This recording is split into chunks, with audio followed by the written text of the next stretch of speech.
Bien, seguimos transmitiendo estas jornadas del Mujica con la conferencia de cierre, la cual tenemos el orgullo de presentar al doctor Oscar Videla, con el título de Una primera aproximación a un mundo en transformación. La provincia de Santa Fe en los largos 30, regiones, población, economía y fiscalidad. Oscar Videla es doctor en Humanidades y Artes, licenciado en Historia y profesor de Enseñanza Superior y Universitaria en Historia. Su pertenencia institucional está dada por las investigaciones sociohistóricas regionales, perteneciente al CONICET, por parte de Rosario, la Escuela de Historia.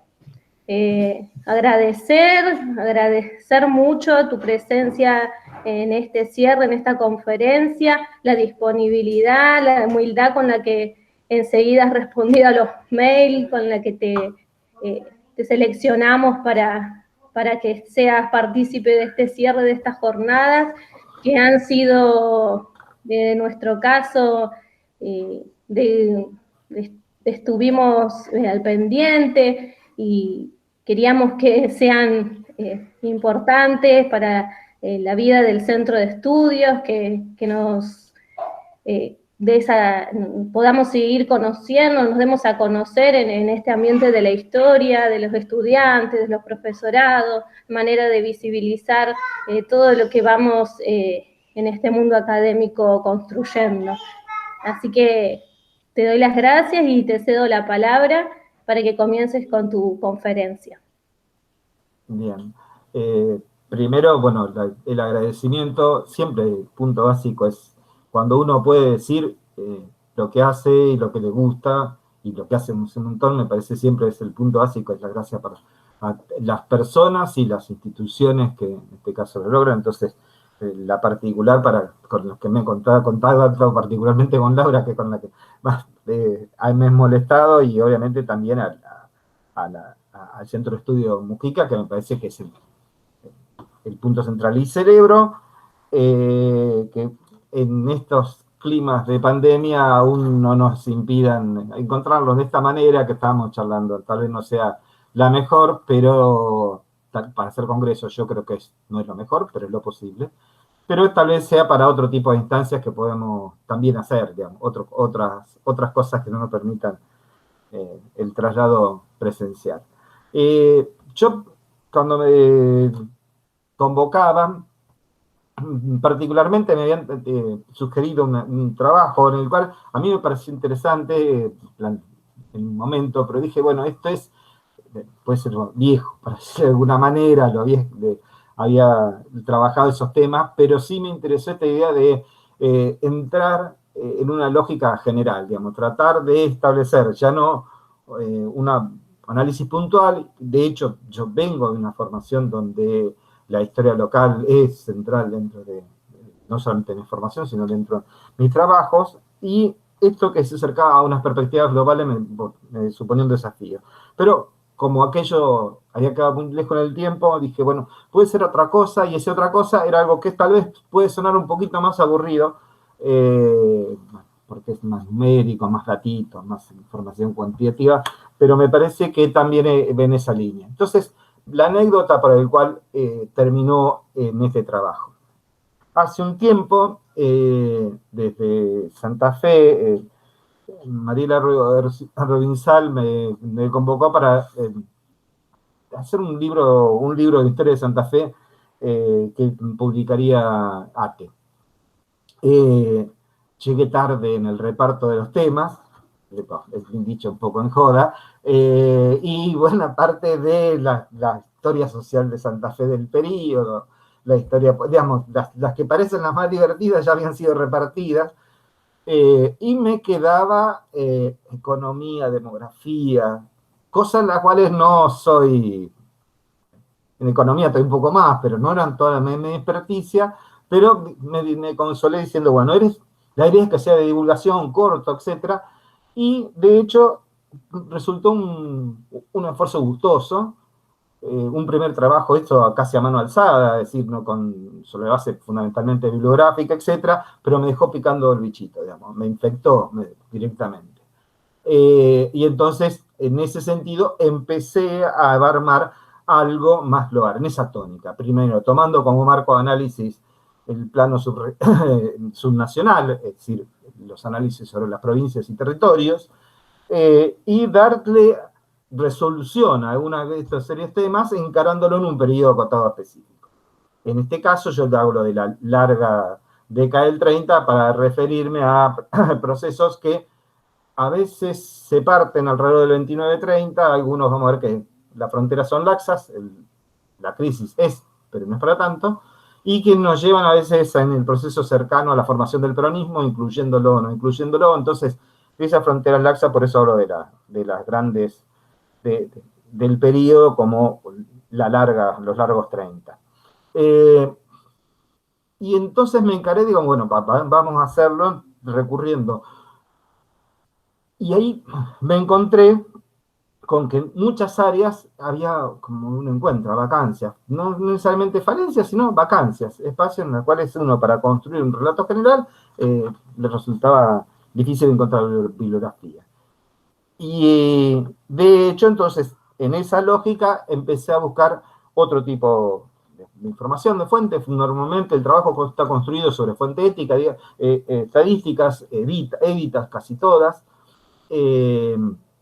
No necesariamente de fácil acceso, pero sí editas. Y me pareció que eso, otra vez, es un paso.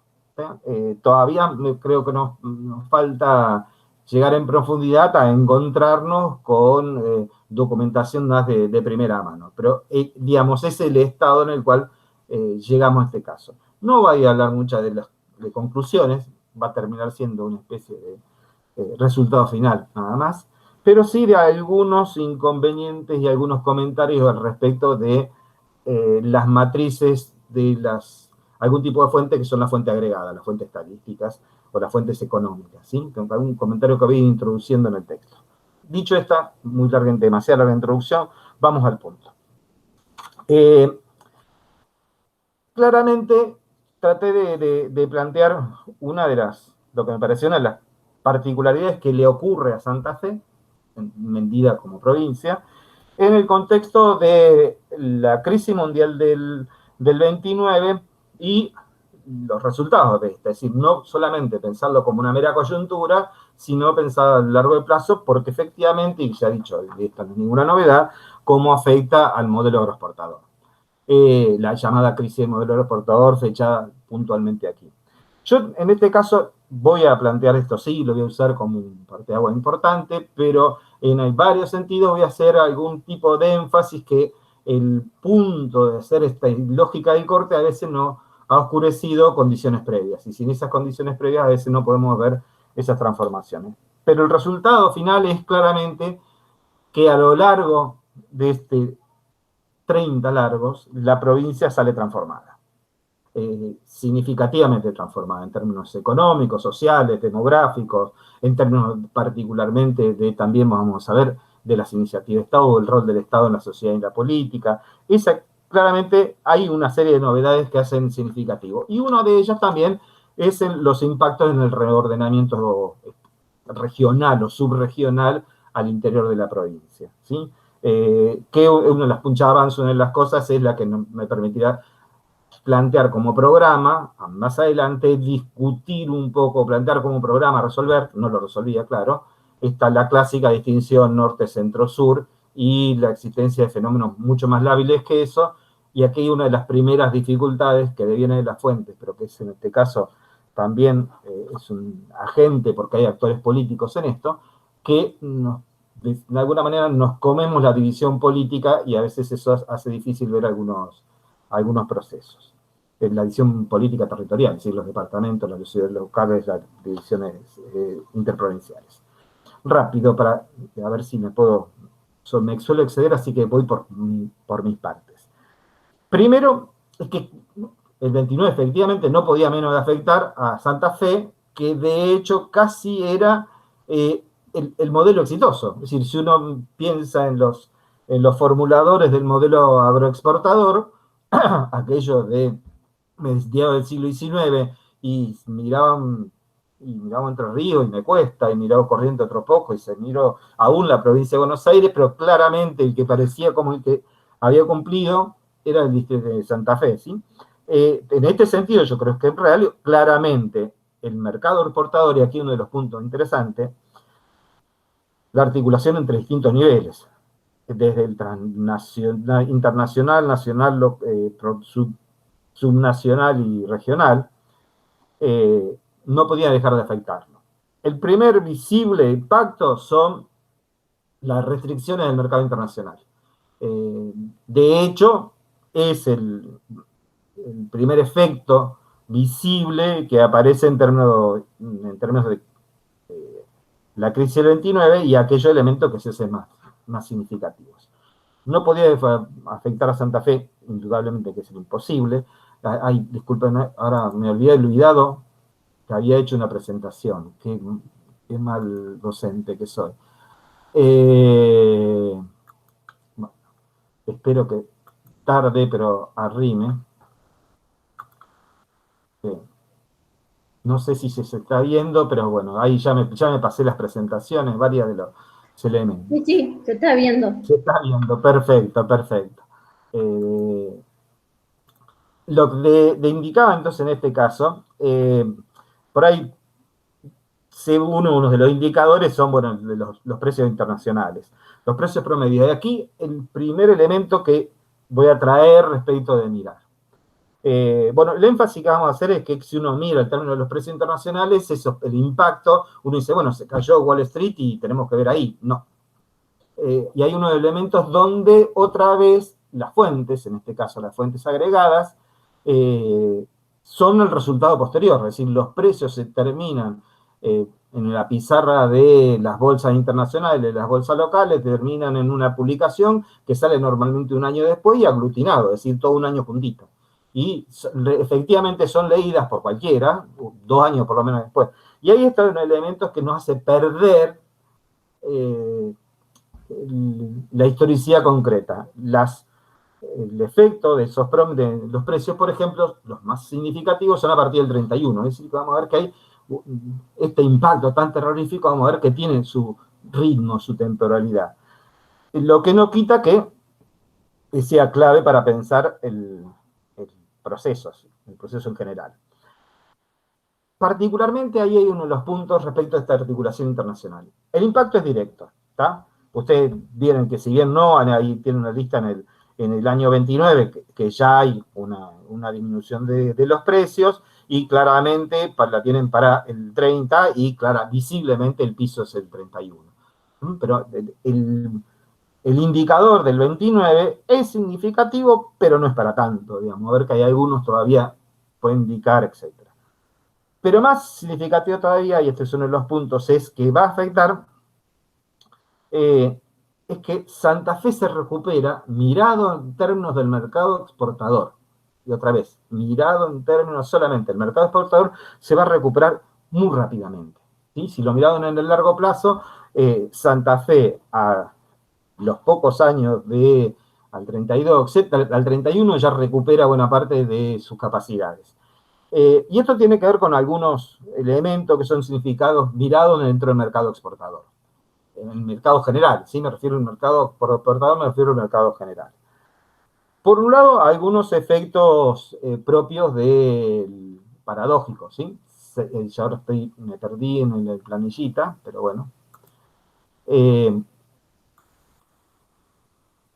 Ahí, bueno, ustedes tienen una primera marca para marcar de nuevo el año 31, porque esa es otra de las características. A la crisis se responde con mayor producción. A la caída de los precios, Santa Fe, acá ahora cito esos datos, son de Santa Fe, responde con mayor cantidad de producción. Es decir, exportando más. Ahí están los principales productos agrícolas exportados por los puertos santafesinos, los claves, ¿sí? Los de los cereales, trigo, maíz y lino. Y si ustedes ven el salto cuantitativo del año 31, podemos ver otra vez, es impactante. Fenómeno que lo único que provocaría, y que de hecho también forman parte del problema, es que es más producción, menos precio. Ley del mercado básico, del mercado capitalista básico. Entonces, el primer efecto de la respuesta, de los agentes del Estado también, va a ser producir más, y que solamente no producen mayores efectos en la estructura social y económica de Santa Fe, porque precisamente en los mismos años casi inmediatos, en los principales mercados de competidores, Estados Unidos, Canadá y Australia, son las grandes sequías. Son los momentos en que vemos las películas de los 30 en Estados Unidos, en que el viento pasa y el yuyito sobre el tema, digamos, que son tremendos, y por tanto, y esto es importante, da una especie de mayor margen de recuperación en lo que ya se llama el mercado disponible en términos exteriores. ¿Qué es lo que significa el mercado disponible? En el mercado de cereales, como muchos otros mercados, no siempre el trigo está, o el maíz o lo que sea. ¿Sí? Hay futuros, ya existen futuros en este contexto. Y por una particularidad de Santa Fe tiene una de las más bajas tasas de posibilidad de acopio. Es decir, como parecido ahora más o menos un poquito menos, el trigo, el maíz cosechado, tiene que salir sí o sí hacia el mercado exterior porque no literalmente se pudre.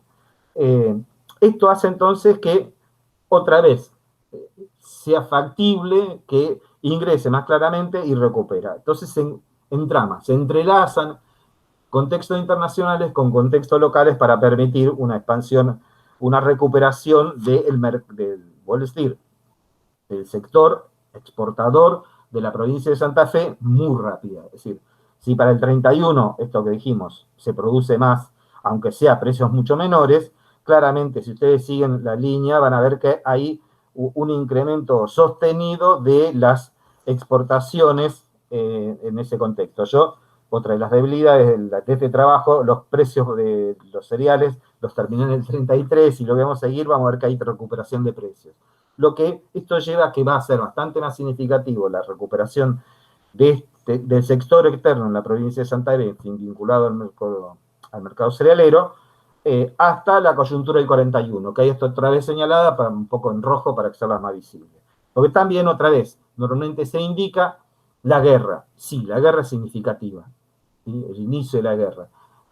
Pero el impacto más grave para el contexto de la Argentina no es estrictamente la guerra, o lo es, pero se empieza a profundizar en los años inmediatos y se hace clave en el 41, que es cuando la guerra mundial efectivamente, podemos hablar que es estrictamente mundial, es decir, el ataque de Hitler a la Unión Soviética, la entrada de Estados Unidos en esta, y que obviamente ahí pone en otro lugar el Atlántico, por ejemplo. Bueno, ese es mirar en el sector externo y las dificultades, entonces las miradas en términos de Santa Fe. Vayan a gozo porque me falta un montón, avisándome cuánto tengo que cortar.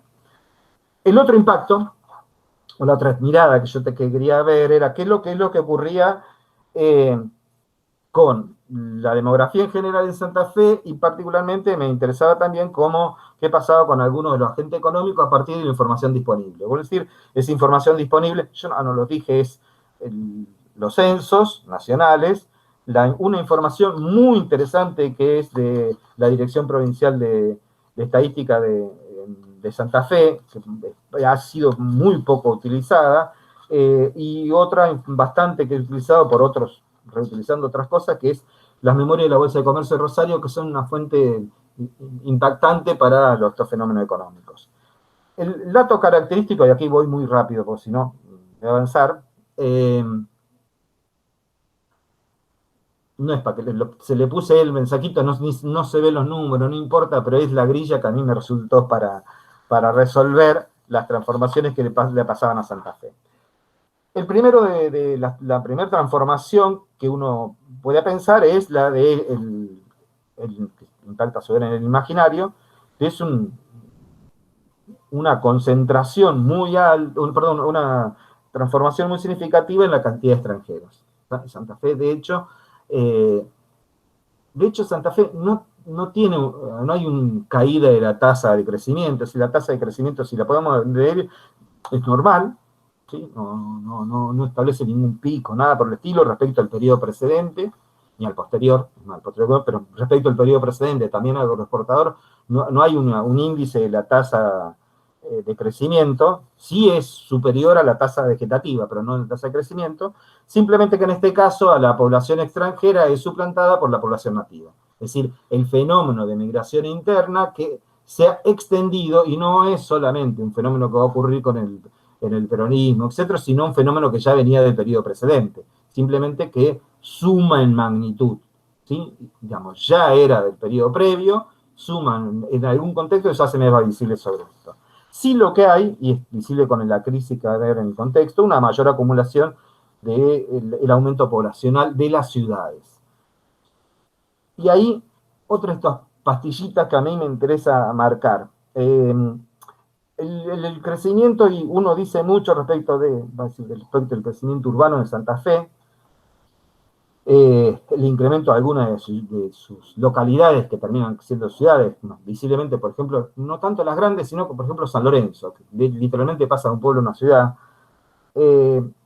Transformaciones respecto de que hay una homogeneidad diversa entre lo que le pasa al norte, claramente despoblado, o lo que le pasa, digamos, producto de las crisis, o lo que le pasa al centro. Uno dice, bueno, el centro provincial en los 30 en adelante, ¿qué es lo que vamos a ver? Claramente una mejor distribución hoy, hablando de esto de las regiones, tendría que separar el departamento capital del otro departamento del centro, porque siguen evoluciones distintas, articuladas pero distintas.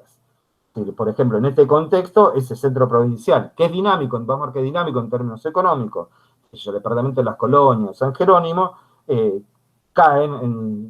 estancan en su población, pero crece significativamente Santa Fe.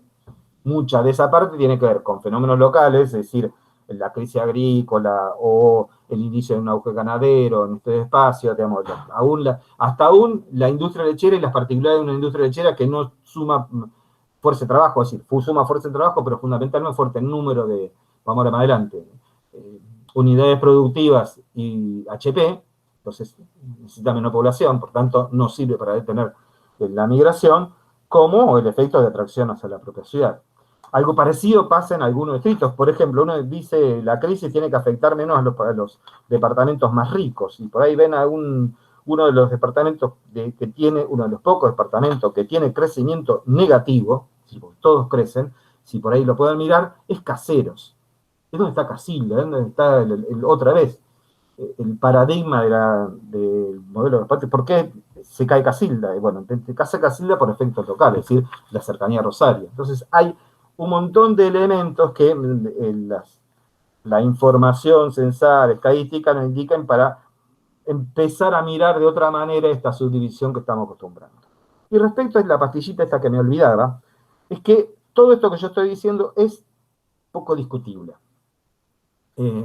Primero porque tenemos dificultades en las fuentes. Los censos son del 14 y del 46, y pasa mucho en el medio. Es decir, no tenemos una información más o menos confiable, y de ahí sí nos sirven estos informes que hace la Dirección de Estadística de la provincia y que levanta algunas de las fuentes, que nos permiten más o menos ubicar. Porque, si no, buena parte de esos elementos no nos sirven para ver la crisis del 30. En largo plazo oscurecen la crisis del 29-30, ese es uno de los elementos que entonces las fuentes no nos alcanza, por lo menos estas fuentes editas, si no es que llegamos a otro. Y después procedimientos que duraron hasta y siguen durando en la estructura, cuando hablamos de población rural, población urbana, es que hay criterios censales que efectivamente no necesariamente coinciden con la información concreta.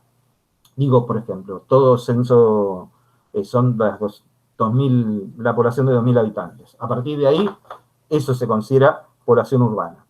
Entonces, vamos a ver que si seguimos en el largo plazo, uno de los departamentos medido en la cantidad de ferrocarriles, medido en la cantidad de escuelas, medido un montón de otros elementos que son bastante significativos, medido en la cantidad de unidades urbanas que existen, por kilómetro cuadrado, ni hablar, que es el departamento Constitución, es el departamento más rural junto con 9 de julio, hasta el 46, hasta el censo del 46. Y uno mira y le hace ruido, ahí hasta el año siguiente hay ferrocarriles, hay uno de los puertos más importantes de Santa Fe, va a instalarse, ahí en ese contexto se está instalando a Sindar. Suena raro, ¿cuál es? El problema es que la crisis lo que hizo es que un montón de pueblos que están uno al lado del otro, ninguno llega a los 2.000 porque la estructura ahora no necesita. se expande. Entonces ahí está uno de los elementos para discutir. Sigo porque si no me veo que ya me fui. Voy muy rápido. Otro de los efectos, y voy a ir pasando algunos elementos porque si no, no le voy a llegar. Díganme hasta cuándo me puedo seguir. Vamos rápido para no dejarme esto.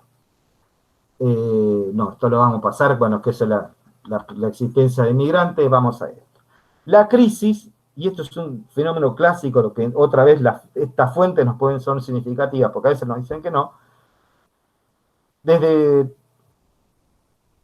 Marx en adelante, no es Marx adelante, desde Adam Smith en adelante, cuando analizaban el fenómeno de las crisis económicas, claramente indican que cuando hay crisis se destruye capital. La lógica de la crisis es la de la destrucción de capital, y cuando hay destrucción de capital, hay destrucción de capitalistas. Ese es uno de los elementos clásicos de la crisis. Puede haber que hay otros que la pagan peor, pero en principio, toda lógica, y esto es muy interesante por el periodo. A lo largo de este periodo, claramente uno de los efectos, ¿cómo se puede indicar? Alrededor del nivel de quebrantos. Hay fuentes, esto es una cuestión interesante, hay fuentes corporativas y hay fuentes estadísticas, y ahí nos van a indicar, yo les marqué algunos de los elementos, ¿sí? El impacto, ¿sí? Y otra vez el impacto, que nosotros lo esperaríamos ahí nomás, ¿sí? En el 29, empiezan a ser más visibles en el 30, y otra vez el impacto llega junto con el año 31. Entonces, otra vez vamos a ver el tema de la periodización. No es solamente significativo, sino de esos quebrantos, el grueso casi se duplica, y el monto, que es lo más importante, casi se cuadruplica. Tienden a pensar que esto está solamente en lo registrado, es decir, que terminaron en la justicia o en la vinculación con algunas de las corporaciones, como la Corporación de Rosario. El grueso de esos quebrantos han quedado en la nada, es decir, no queda más que registro que tal vez en la justicia, pero acá no. Entonces, lo podríamos magnificar. Para que tenga un parámetro, ese monto de los 41 millones de pesos de los quebrantos del 31, voy a decir que están absolutamente valorados porque hay un montón que no son registrados, se corresponden a la mitad del valor total de lo exportado por Santa Fe en trigo. Digo, para quitar aquí sí, este es uno de los elementos. La crisis, como elemento básico, destruye capital y destruye obviamente capitalistas. No todos. Y aquí va el punto. Las principales víctimas, y esto otra vez hay un trabajo muy interesante de la Dirección General de Estadística de la provincia que indica quiénes son. Es interesante porque los cuantifica. Pequeños y medianos capitales invertidos en agricultura, pequeños y medianos agricultores y la casi totalidad de los pequeños distribuidores de mercancía. ¿Qué es lo que están indicando? Destruye capitalistas, pero particularmente destruye pequeños capitalistas. Este es uno de los efectos clase inmediato se contempla. Pero el otro elemento que destruye, que es significativo en la crisis y que en este contexto es importante, y vamos a ver que ahí tienen sus matices, es fuerza de trabajo. Otro de los elementos claves es la fuerza de trabajo se va en dos contextos, en dos niveles. Uno a partir de esa fuerza de trabajo que queda como ejército de reserva, la desocupación. La magnitud de la desocupación, si bien otra vez, aquí tenemos un problema porque no encontré evaluaciones tan confiables para medir la desocupación, pero sí lo que ya hemos hecho recorrido en la historia social santafesina del 30, la vemos no en números, pero sí en la evidencia, es decir, en la aparición en la iniciativa del movimiento obrero, las huelgas, los petitores, las ollas populares, en la misma represión que surgen en los medios de prensa que constantemente lo instalan como problema, y en el mismo Estado que lo toma como eje de sus políticas, siendo que este es uno de los principales productores de desempleo, por lo menos en las coyunturas iniciales. Y de un modo interesante, pero contradictorio, que por eso es el Estado, va a construir a lo largo del 30 como uno de los ejes centrales de la agenda política. Todos los partidos con representación política en ese contexto van a tener como eje a la desocupación como parte de la arena política y una de las novedades. Ahora bien, el otro aspecto que va vinculado es que no solamente afecta por este espacio, la desocupación afecta a algunos en particular. es decir, dentro de la clase trabajadora golpea particularmente a los más vulnerables, a los de más bajo ingreso o a los que no tienen un sueldo fijo, los jornaleros. Este es el punto inicial, los braceros, jornaleros, braceros, es el sujeto más impactante que tenemos que marcar como afectado por esta condición.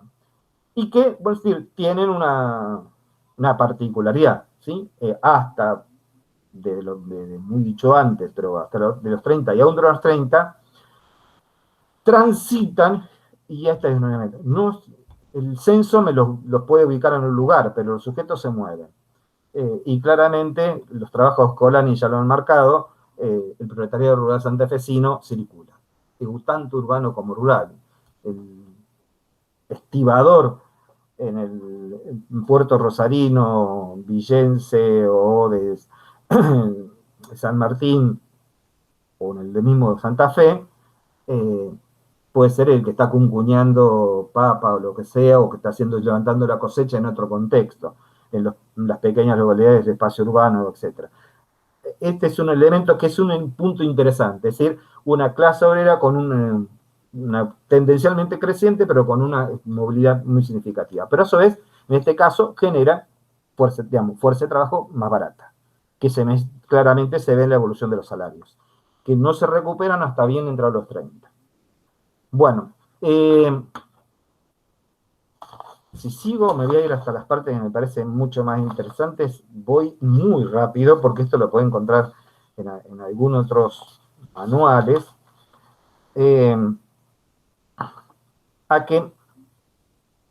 Y esto lo hago muy rapidito, ¿sí? La crisis y los efectos de la crisis producen evoluciones y transformaciones productivas en clave regional. ¿Sí? En clave regional y a su vez con un ritmo distinto. No ocurren en el mismo momento, no ocurren solamente al principio, sino ocurren en espacios particulares y afectan a sectores que tendríamos que otra vez plantear si nos termina sirviendo, tendríamos que morigerar la distinción norte-centro-sur y aún, que creo que es el otro problema, que es el de la fuente. Las fuentes tienen el formato del departamento, por ejemplo, la información que nos da. Y a veces los departamentos son bifrontes, por lo menos, si no más. Bueno, pero para decirlo rápido, en términos del que había la estrella, claramente, que son los cereales exportables, la provincia de Santa Fe va a ser afectada casi inmediatamente, pero paradójicamente contra el sentido común tuvo una recuperación casi inmediata, lo que vendrá después de una caída tendencial. Es decir, el imaginario que los cereales terminan en una crisis, sí la tienen, pero la cronología no es precisamente de una continuidad, una línea. Claramente, hace una caída en los años inmediatos alrededor de la crisis, una recuperación que es visible en términos de producción primero y de precios después, lo que hace que por lo menos hasta los finales de la década del 30 hay un elemento de clara recuperación. Lo que después va a caer otra crisis vinculado más o menos a los finales de los 30, la guerra, y claramente a partir de 43 en adelante. Eso no quita que esos efectos que ya habíamos planteado, es decir, las políticas cortoplacistas de los agentes económicos, la característica general, es decir, un mercado cerebrero monopolizado por las grandes empresas, digamos, CUNY Horman, Dreyfus, etc. Propietarios con comportamientos especulativos, clásicamente que lo vimos en términos del fenómeno del arrendamiento en Santa Fe, alrededor de la existencia de la estancia mixta, la circulación de la producción y de la forma de los trabajos. Y la existencia también de un proletariado urbano, en este caso acuciado por la desocupación, por tanto con una caída tendencial del precio de la fuerza de trabajo, pero que a su vez suma una alta capacidad de movilización, no se quedan en los lugares. Y esto de hecho se convierte también en una especie de ventaja por otros elementos. Entonces, el mercado de cereales va a tener impacto, pero después va a ser transformado en función de la aparición del impacto sobre el final de la ganadería. Santa Fe hay un crecimiento extendido de la ganadería que vamos a ver que tiene particularidades. No incido porque otra vez no es lo mismo, hay que construir imaginario, uno piensa la ganadería es la ganadería de exportación, no, Hay muchos, por ejemplo, en departamentos del centro-oeste es la industria es la actividad lechera, pero no toda esta, porque buena parte del mecanismo va por el paso de mecanismos de cereales a invernada, que no necesariamente es lechero, como otro elemento. Lo mismo va a pasar en casi todos los elementos. La novedad más significativa es que buena parte de las transformaciones regionales devienen, me vuelvo a decir, dentro del espacio de la producción agrícola, devienen del horizonte de un mercado interno que termina siendo una de las soluciones a los quebrantos de la crisis. Entonces, de ahí vendrán transformaciones productivas, como en este caso, bueno, es decir, producciones primarias como la actividad de la producción de leche. No me refiero a la industrialización, sino a la producción, clásicamente, como dijimos, del centro-este, pero que tiene sus diferencias de acuerdo a los espacios. Para indicar, se duplica en este periodo, ¿sí? La magnitud es absoluta. Efectos también en el espacio que ya ha producido, como la transformación de la producción algodonera, que se transforma y viene a ocupar en algo la recuperación de la producción forestal, pero no en los mismos espacios, o la producción también de azúcar, que también sufre un incremento, pero que en magnitud tampoco son tan significativas, o la producción arrocera en Garay, en San Javier, que de la nada termina de 700 hectáreas, termina en 4.300, ¿sí?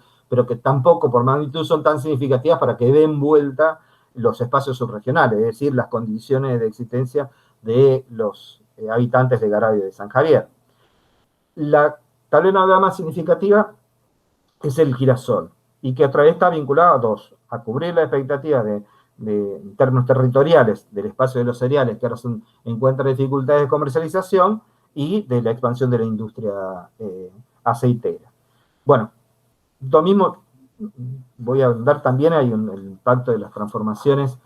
Díganme cuando me falta poco, pero por las dudas. Otra de las... Rápido, vas bien. Sí, yo me siento que lo estoy pegando. Bueno, ahí en los cuadritos le volví para que sean el impacto, que este tipo de la transformación del área sembrada, hay que tomarlo con... por el área sembrada, como no indica de qué está sembrado, pero sí está indicando de que hay, si están lo viendo, en los primeros años hay un incremento de la actividad del área sembrada. La caída de ese incremento es casi sobre el final del periodo.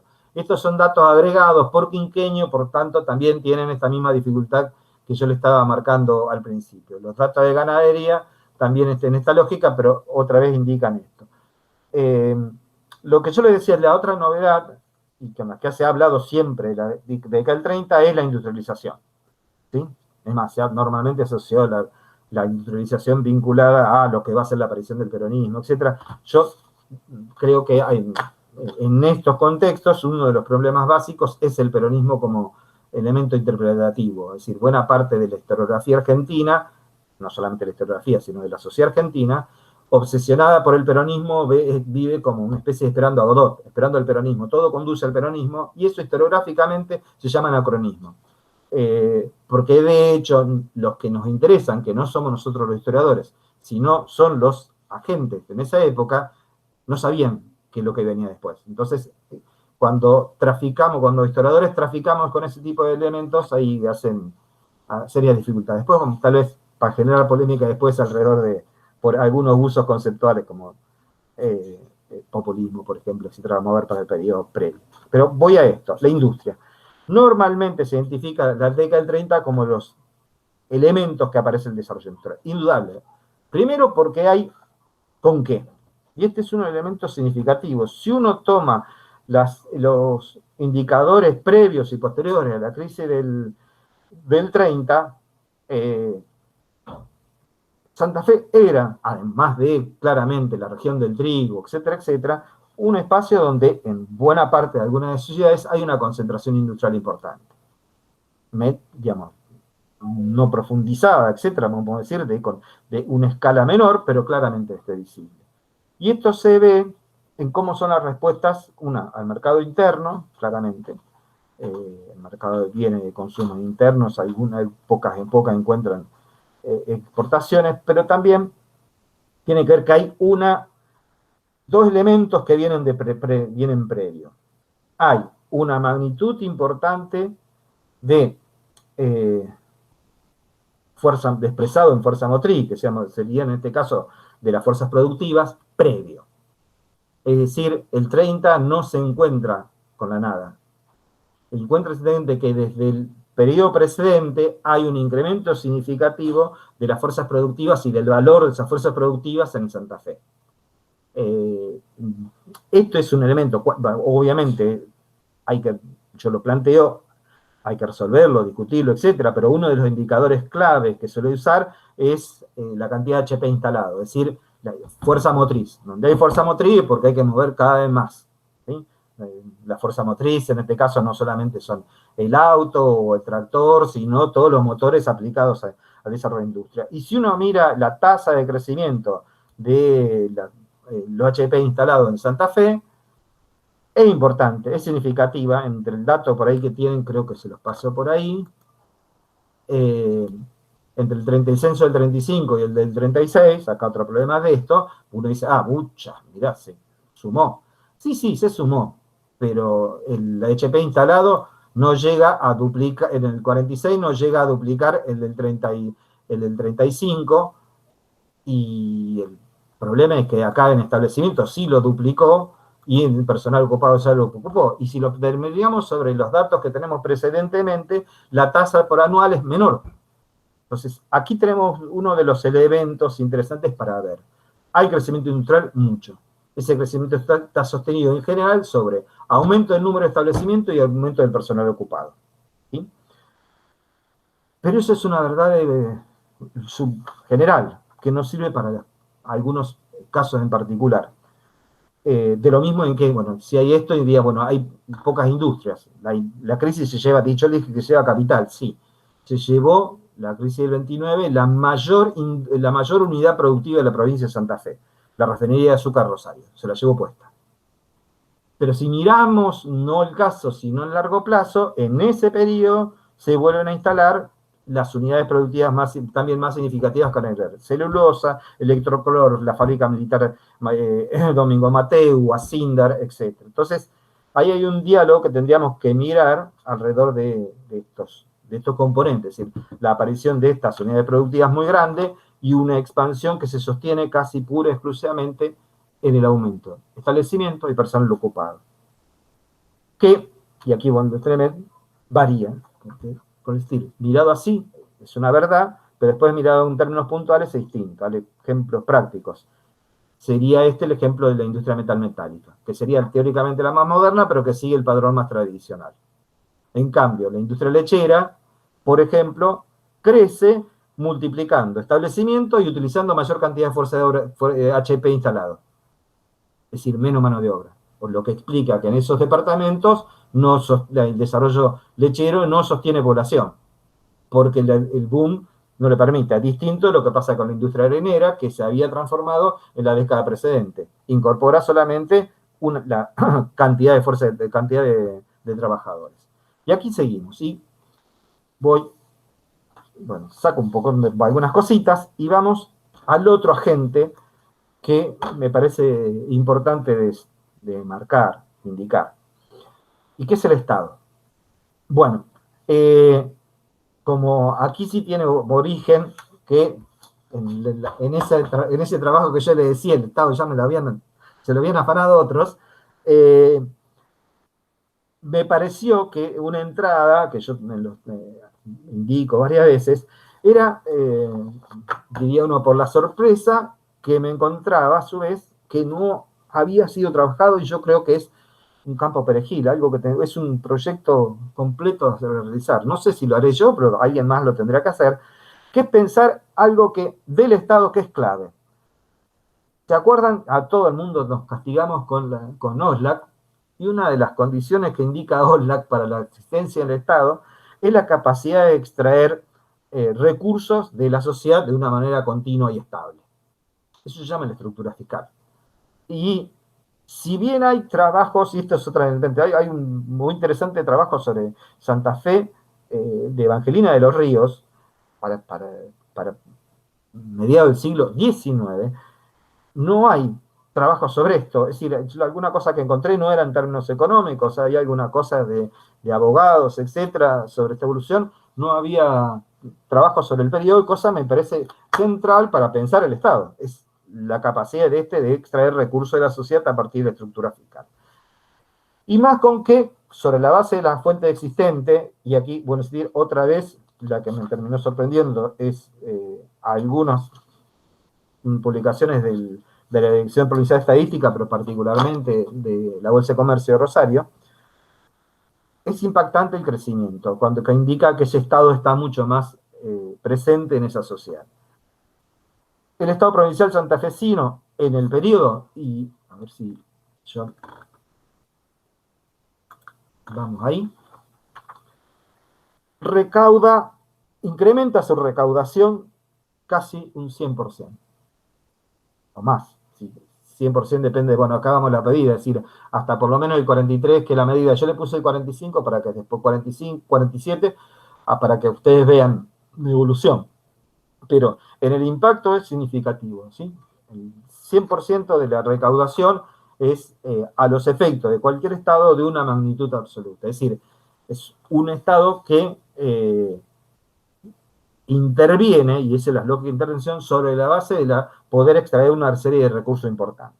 Y aquí viene otro elemento que, para que eso ocurra, ese Estado tiene que a su vez tener burocracia. Y este es un elemento que me pareció significativo como comprobante. Digo, bueno, recauda más. ¿Cómo? Y un elemento más significativo es que de tener 23 oficinas recaudatorias muy concentradas en las ciudades, en las grandes ciudades, para el 45 tiene 40, es decir, casi duplica la estructura burocrática administrativa que recaude y los procese. Pero también, y este es uno de los puntos que me parece interesante, tiene su historia, y creo que esto es un elemento, porque dice, bueno, la recaudación es importante, pero si vemos en el periodo como subperiodos, vamos a ver que el Estado provincial responde, por su forma de responder a la crisis del 29, de hecho, lo que provoca es una coyuntura específica, muy, muy particular. ¿Y cuál es esta estructura muy particular? Que el ritmo es distinto. En principio porque ese 100% incluye del 29 al 32, más o menos, ¿sí? De por acá hasta por acá, no sé si se ve el puntero, bueno, hasta el 32, una caída significativa de la recaudación provincial. Esa recaudación significativa es importante, digamos, ronda el 20%, lo que quiere decir que a partir de la recuperación, ese 100% que yo le hablaba es a partir de la recuperación, en muy pocos años, entre el 34 y el 43 es el que se produce ese aumento. Y el primer producto de esa caída es porque el Estado, de hecho, la única reacción fiscal que tiene es expulsar, y de hecho no interviene en demasía. Vamos a ver que la única novedad que introduce como el gobierno nacional es el impuesto a la renta, y de hecho el núcleo central de la caída, es decir, dónde está el rubro donde está más grande la caída de la recaudación del Estado, en los impuestos al consumo. ¿Sí? Y es visible, es decir, porque claramente hasta el 32 lo podríamos juntar con los indicadores anteriores. Claramente es el menor consumo producto de la crisis, de las desocupaciones, de la caída de salario, vamos a decir el elemento, es el que hace que la recaudación del Estado caiga, no en picada, pero visiblemente. Como para hablarlo también respecto del presente, ¿sí? Donde claramente, donde no hay consumo, las recaudaciones o no se sostienen o se caen. Pero visiblemente hay algunas novedades, porque ese Estado, y si lo seguimos en la evolución, a partir del 34 al 42, impacta, si ven más o menos el contexto con altibajos, hay un crecimiento significativo. Este elemento se sostienen que hay unas novedades. ¿Y qué esas son novedades? ¿Qué son? Que las gestiones de los gobiernos por decir, la fiscalidad está directamente, a diferencia de la economía, digamos, está directamente vinculada al rol del Estado. Las gestiones del periodo, particularmente, no tanto las de la intervención, que son más episódicas y, digamos, desprogramáticas en el sentido que vienen simplemente a solucionar algún tipo de tema, pero particularmente la gestión, lo último tramo de la gestión del PDP, es decir, no todo el periodo, sino los últimos años. Claramente el periodo de la intervención que viene después, que es también conducido en este caso por los gobiernos de la concordancia. Y particularmente el gobierno radical concordancista, digamos, el gobierno de Iriondo, Argonza, etc. Y después vamos a ver que el gobierno del golpe, pero a partir de todo esto, todos meten la mano en la estructura fiscal. Y esto es uno de los puntos. Hay una intervención muy fuerte. Esa estructura fiscal es que ve que hay creación de impuestos, dije el de réditos. Hay impuestos interesantísimos que aparecen en ese contexto, que son, por ejemplo, el impuesto a la renta, a las herencias. Hay uno interesante que es la unificación de algunos, hay un proceso interesante que es la unificación de algunos impuestos al consumo, o la contribución de mejora, que es un gran invento para la obra pública, o a algunos impuestos hasta la tierra, o al aparente cambio del ausentismo, que se aplican por ejemplo, en la última gestión del PDP y no lo siguen sosteniendo las otras. Esto quiere decir que estamos hablando de un Estado que claramente que empieza a transformar su estructura, sí, pero si bien hay novedades que tienen que ver en este contexto, esas novedades no suponen que hay una larga ruptura. Y esto se ve puntualmente respecto de los impuestos sobre la propiedad de la tierra. ¿Qué hay? Por decir, porque de hecho es una de las novedades del periodo. Uno viejo, que es la vieja contribución directa, uno que se agrega, en este contexto, que es la contribución directa adicional, otro que se agrega en el contexto, que es el absentismo, digamos, cosa que no existe hoy, aclaramos por la duda, pero en su magnitud, y aquí es no solamente que exista el impuesto, sino que se cobre, y la magnitud de este impuesto está debajo del promedio de crecimiento durante todo el periodo. Es decir, entre, por ejemplo, el 30 y el 45, hablando de un 100%, donde el general al 100% del aumento de la recaudación, en los impuestos vinculados a la tierra, la participación, en este caso, no varía año a año, es decir, entre el 25 y el 22, es decir, un cuarto. Es decir, a la tierra se la sigue manteniendo en el statu quo, sin movimiento. Vamos a tener que haber algunas novedades, bueno, ya le voy pasando, que obviamente como se ven, le aviso para después, claramente este pico ya es post-43 y particularmente post-46. Un poco para hablar después, pero nos iríamos ahí a otra base tributaria que es el peronismo. A modo de síntesis, y espero que me hayan perdonado el tiempo que estuvieron frente a ello.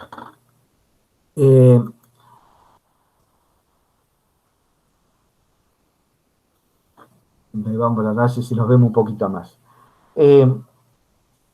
Claramente, ¿qué es lo que quería marcar? Que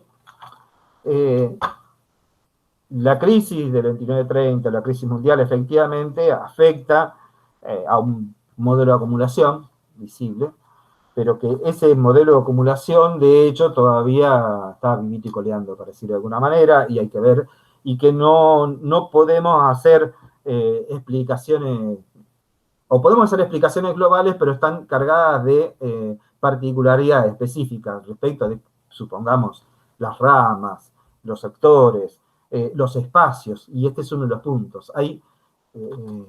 Al afectar a las ramas y a las producciones específicas más o menos predominantes en algunos espacios, afectan a otros sectores. Lo mismo respecto de algunos elementos como el de la circulación de las personas, y particularmente en este caso es una de las novedades más significativas. Santa Fe sigue siendo un espacio de circulación y de reconfiguración demográfica muy importante.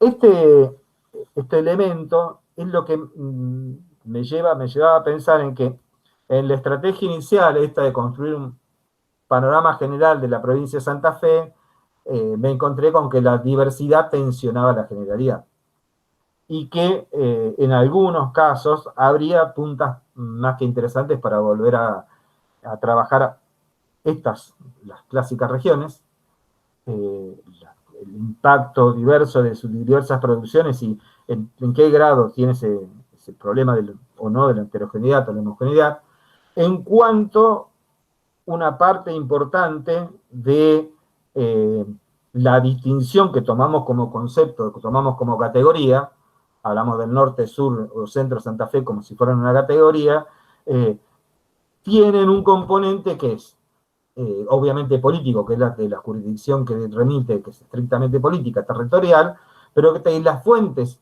y sí van a seguir siendo así, se construyen sobre esa base, y entonces es bastante difícil establecer las fronteras lábiles de estos espacios. Lo otro de las recomendaciones, lo que empezaba a mirar, vinculada a esto, es que buena parte de la crisis o de la transformación de esta larga década del 30, tiene que articularse, y creo que ese es el problema historiográfico más significativo porque tiende a crecerse, con la idea de los agentes sociales. Es decir, los actores, ya no considerado, como en este caso mi trabajo, que es a mi nivel casi demográfico, como agente económico, etcétera, podríamos mirarlo articulados en otro contexto. Los actores hacen cosas, los actores hacen, qué sé yo, durante toda la década del 30, el tema de la desocupación es central para el grado, por ejemplo, para la movilización del anarquismo y su vinculación con el movimiento obrero. Entonces, de hecho, podemos pensar que no es solamente, porque yo digo, el Estado es uno de los primeros productores de desocupación, porque a partir del 30 echan un montón de gente y a su vez le reduce el salario, pero ipso pucho, no tan ipso pucho, es decir, ante los efectos y particularmente a partir de los 32, en 35, en adelante, cada vez se instala más el tema de la desocupación. Y porque hay alguien que le está diciendo, esto es un tema, es decir, los movimientos sociales, el movimiento obrero, las conflictividades que se articulan, decía, dar el ejemplo del anarquista que a partir del 30 articulan y en espacios locales, digo por casos, Villa Constitución, Armstrong, La Rosa, etcétera, logran movilizaciones más allá del movimiento obrero alrededor del eje de la desocupación. Entonces, ¿por qué el Estado toma la desocupación como eje y problema? En este caso, otra vez no habilita para pensarlo. Bueno, no da igualmente para mucho. Una de las reflexiones generales me parecía que es que teníamos que volver a trabajar sobre las fuentes, pero bueno, espero interrogantes y no lo haber aburrido mucho. No, Oscar, agradecerte inmensamente este trabajo en el que también uno se encuentra que por ahí no sabe sobre todos estos datos, todo esto que hoy nos compartiste, que nos llena de riqueza también el conocimiento histórico y sobre la economía, y datos que, por ejemplo, de Santa Fe que desconocíamos ahí en el chat, han comentado, por ejemplo. Qué poco conozco de la historia económica de Santa Fe, cómo esto nos interpela a movilizarnos y a buscar y conocer más. También María Cecilia dice que le interesaba mucho preguntarte qué tipo de fuentes trabajaste en el IPEC. Creo que eso después lo fuiste respondiendo. Otra pregunta, que desde lo metodológico y el tratamiento de las fuentes, ¿cómo hacer para visibilizar la agencia humana en este tipo de fuentes? ¿Qué tratamiento es posible hacerles para que no abordarlas como meros números muertos? Uy, sí, estoy viendo todas las preguntas y fuentes.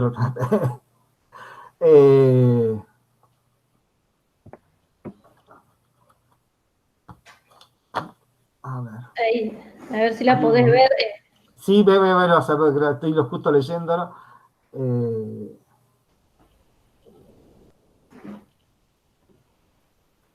Bueno, hay un montón. Voy a ver si hay algunas cosas. Si querés seleccionar algunas y... Intentando, vamos a ver intentando. Bueno, vamos a empezar. Yo tengo cierta vicio de ratón de biblioteca, ratón de archivo, etcétera, en este caso. Voy a tomar esto de la pregunta de Cecilia sobre el IPEC. ¿Qué fuentes tomé sobre el IPEC? Las que me dejaron ver. Y ahí tenemos dos problemas. El IPEC, para el periodo, tiene... sé que existe información, sé que existe bastante producción édita, es decir, el IPEC durante los 20, 30 y particularmente alrededor de los 40, hay el periodo peronista tiene distintos nombres, llamémoslo IPEC, que es el actual, ¿sí? Es extremadamente productivo y es extremadamente productivo hacia atrás. Digamos, buena publicación, hay un anuario del estadístico que creo que es del año 48, que es exquisito. Exquisito en el sentido que uno puede llegar a resultar extremadamente aburrido, porque son no más que tablas. Pero, digamos, el grado de minuciosidad que tiene es altísimo. Por tanto, por ejemplo, el grado de territorialidad, es decir, no solamente está dividido por la provincia de Santa Fe en general, sino por departamentos y en algunos casos por distrito. Para algún tipo de actividad, producción, etcétera, me pareció impactante. Ahí, ese es un poco lo que fue usar bastante. Yo solamente recurrí al IPEC Rosario, y ahí me enteré que tengo algunos inconvenientes, como por ejemplo, que este texto tan significativo que yo encontré ahí, no me lo dejan fotocopiar, o no me lo dejan escanear. Sí, me lo dejan escanear, nos acaban de escanear 1 hora por día, se puede imaginar. Por suerte, alguien también del IPEC lo escaneó hace, supongo que más o menos unos 6, 7 años. El archivo está, hasta se puede descolgar del IPEC, pero cuando uno va a ver la cifra, es un escaneo de hace más un montón y muy malo, y entonces se ven las cifras generales, pero no los desagregados. Entonces, es bastante complicado. Y en el viejo chiste de porteño, digamos que, como es este caso, Dios está en todos lados, pero atiende en Buenos Aires, en el respecto del IPEC, en los últimos años ocurrió el fenómeno inverso respecto a Santa Fe. Desarmó la oficina de Rosario, que yo la había consultado en los 80, principios de los 80, hasta espacio físico, era inmenso, y todo el material histórico terminó en IPEC Santa Fe, que no consulté, aclaro, por las dudas. Pero sí sé que existiría, según me dicen acá, documentación de base, es decir, sobre la que se construyó esta información édita. ¿Ya? Pero voy a decir, mi primera entrada, esto es un primer trabajo, no es, digamos, no fui, por ejemplo, a las células censales. Lo que trabajé es sobre los datos desagregados, que tienen estas dificultades que marco, es decir, que como datos desagregados son construidos con una intención que es la del Estado, que es otra, que no es necesariamente la del investigador. De ahí es donde por ahí me preguntaba sobre el tema de la agencia. Y sí, aquí uno de los agentes es el propio Estado en la representación de sus empleados que hacen esa estadística. Entonces es uno de los puntos para ver, para recuperar, y claramente es bastante complicado y a veces es simplemente ejercicio del registro. Digamos, esto que yo les contaba de población urbana, población rural. No le di casualidad el ejemplo del Departamento de Constitución, porque soy de ahí, trabajé hace 40 años sobre otro tipo de fuentes, ahí sí usé las cédulas censales de unos censos del 60, en censo local, y el panorama es otro, porque ahí preguntando por la agencia, es decir, pero toda esta instancia me parece central, porque si no, digo en este caso, para el ejemplito, en el contexto yo que trabajaba de la zona de Villa Construcción, en Palme, el espacio de industrialización, me encontraba que había una magnitud muy grande de población con necesidades básicas insatisfechas, ¿sí? Que se usa ahora, es un parámetro que se usa, que es el de la encuesta permanente de hogares. Y me daba una tasa muy alta para finales de los 60, principios del 70. Yo soy de la zona, es decir, miraba para los costados, los sueldos más largos, más metalúrgicos más importantes de Santa Fe eran los de Asindar. Y en Asindar había 9.000 personas. Y Netcom pagaba un poco menos, mi viejo laburaba ahí, pero, digamos, para indicar, mi viejo y el salario de mi hermano en este caso terminó pudiendo mandar un hijo universitario a Rosario, es decir, eran significativos. Entonces me resultaba raro. Cuando voy en la aplicación que hace, pobre maestra, las maestras que le tocó, En el IPEC indica uno de los indicadores, además del educativo, que ahí caía porque muchos eran migrantes rurales que habían terminado convirtiéndose en metalúrgicos, por tanto habían en la escuela con el segundo grado de casualidad, pero tenían unos sueldos altísimos. Y a su vez, y es el indicador más importante, porque yo lo puedo decir, pedían con las cédulas, era condición sanitaria. ¿Y cuál era el parámetro de la condición sanitaria? Que en el baño hubiera o no inodoro. Y que estuviera integrado la casa. El grueso de esa población, que también venía de pueblos rurales, ¿dónde hacía el baño? En el fondo. ¿Sí? El excusado, en el fondo. Y es más, por otra vez, esto es conocimiento personal. Muchas veces cuando se arrimaba y se pelechaba bien y se hacía el baño cerca, en la casa no se usaba para usar el baño porque el hábito cultural, el baño sí en el fondo, claro. El indicador me daba que los obreros de alto salario mantenían el excusado en el fondo y me parecían como pobres de solemnidad. Pero esto no quita la riqueza de la mirada agregada. ¿tá? Esto simplemente, cuando hablando de la agencia, recupero, pero ahí lo recupero a nivel de una población chiquitita, porque eso lo pude hacer porque tenía algo así, en ese contexto, algo así como 1.800 cédulas censales, algo manejable individualmente. Lo otro es imposible, es decir, cuando vamos a estar más cerca de la agenda, es la historia la lógica de la microhistoria de la microhistoria local. Cuando más cercano, cuando le pongamos a oler la carne a las personas. Es la dificultad, pero después otra vez la ventaja de la información agregada. Me parece que esto es uno de los puntos interesantes que no debemos. Mirá, digamos, yo vengo a hacer historia local, claro, por ese caso, pero me pareció que estas miradas más generales, aún con estos parámetros, era necesaria. Es una de las tareas que en algún momento llevarían por ejemplo, un esfuerzo de síntesis. Esto no está ni por ahí, pero es una de las puntas para marcar. Bueno, esto era tratando de responderle a esto de encontrar la agencia y los hombres de a pie. Algunas cosas que dando vuelta por ahí, bueno, sí, ahí lo de la industria lechera lo indiqué como un caso porque ahí tenemos otra vez las particularidades en los contextos generales. ¿tá? Uno piensa, ¿por qué el boom de la industria lechera, o por lo menos boom de la actividad, primero, boom de la actividad ganadera lechera, porque ese sería el primer paso, ¿sí? Bueno, los crecimientos están ahí, están en ese contexto, uno los piensa en el sentido común y dice, bueno, hay mayor actividad. Y las actividades no tienen que ver con el aumento de la población, se despoblan esos lugares. Como decimos, normalmente asimilamos el despoblamiento a que no hay demasiados factores de crecimiento. Depende de la rama, depende de la actividad. La industria lechera es nueva, por tanto se hace con una particular inversión de números, cantidad, es decir, muchos, y ahí tiene que ver claramente uno del fenómeno sociopolítico, que es el cooperativismo, es decir, no se entiende la evolución económica si no es las particularidades que existen, la que se formula y que nos lleva para atrás. ¿sí? Tiene que ver con que buena parte de ese cooperativismo es de propietarios, no es del típico arrendatario, en ese contexto. Y entonces hay cruces, porque ahí en este caso lo local debemos explicarlo en el contexto global. ¿sí? Este es alguno de las puntas. Sigo más o menos por ahí, no sé si...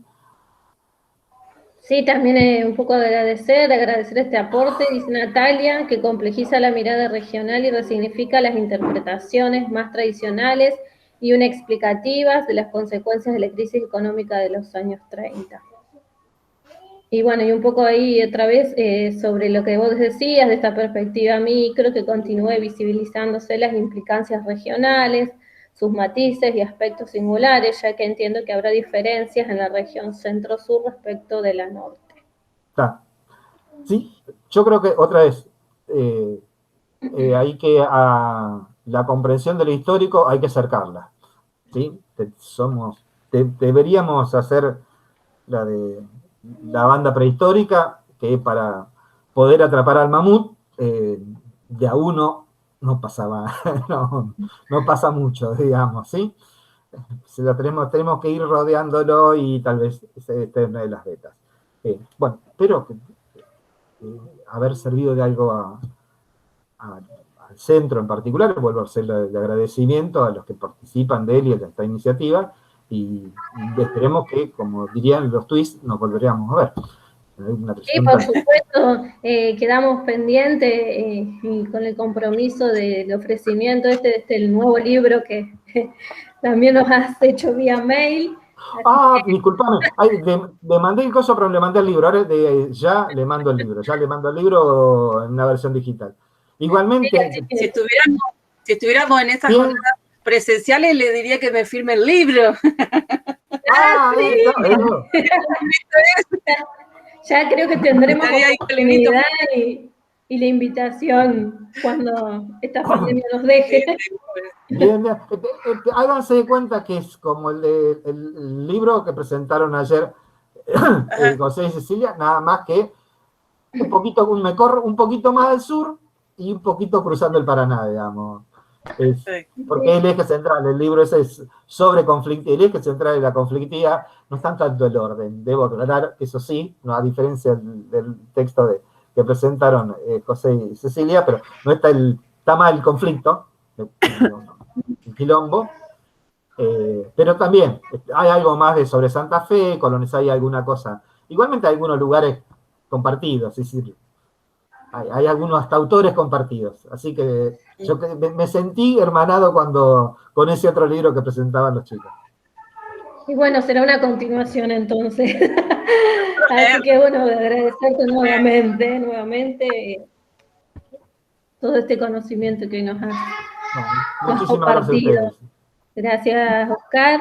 Y bueno, le dejamos el cierre ahora al presidente del centro.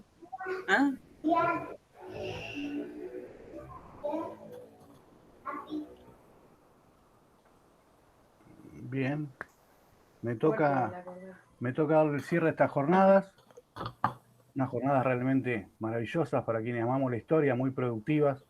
Queremos en primer lugar agradecer a nuestros conferencistas, a la profesora Rosa García, al profesor José Larker, a la profesora María Cecilia Tonón, al licenciado Pablo Reina y por supuesto al doctor Oscar Videla, que no han hecho otra cosa que engalanar y prestigiar nuestro pequeño espacio.